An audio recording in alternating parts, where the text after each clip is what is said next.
Bienvenue au domaine des Amiels, petit domaine familial à Mont-Blanc, près de Pézenas, Béziers, en Languedoc. On produit des vins biologiques, biodynamiques et naturels. Aujourd'hui, on vous présente la cuvée à Jean. Jean, c'était notre grand-père. On retrouve sa casquette qu'il avait toujours vissée sur la tête, sur l'étiquette. C'est une cuvée qui rend hommage au grenache noir. Donc, on ne la produit que sur les années où on a un très joli grenache qui nous permet de faire un vin avec beaucoup d'élégance et beaucoup de complexité. On l'a produite en 2013, en 2015. On est en train d'en reproduire sur le millésime 2019. L'idée de cette cuvée, c'est en montant en gamme, de monter en complexité, en finesse. C'est relativement facile en Languedoc de faire des vins très puissants et très exubérants. C'est plus compliqué de faire des vins sur la précision, un petit peu pouce humain. C'est ce qu'on a essayé de faire sur cette cuvée. Et je dois avouer que c'est la cuvée qui, pour moi, se goûte le mieux au domaine en cette année 2020. Sur Agen, on va avoir une robe un peu moins intense et moins violacée que sur des cuvées comme à Coural ou à Paysou.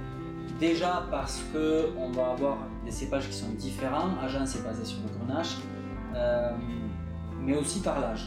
Agen, c'est une cuvée qui se déguste avec un petit peu d'années déjà en bouteille. Là, on va déguster le 2015. On va avoir un nez vraiment de vin qui est en pleine évolution. Donc, on va avoir à la fois le côté sudiste, méditerranéen, des arômes un petit peu cuits, un peu compotés, un peu très mûrs, mais aussi l'évolution qui va apporter de la truffe, du sous-bois, du champignon. C'est très complexe au nez. On a vraiment un pot-pourri de saveurs qui se combinent les unes avec les autres. Et c'est une cuvée où chaque fois que vous allez mettre le nez dedans, vous allez sentir quelque chose de différent. En bouche, ce qu'on recherche sur cette cuvée, c'est d'avoir beaucoup de rondeur, de finesse, d'où l'intérêt d'aller chercher du grenache qui va naturellement avoir des tanins un petit peu moins puissants, un peu moins asséchants que des cépages comme la Syrah ou le Merlot, etc.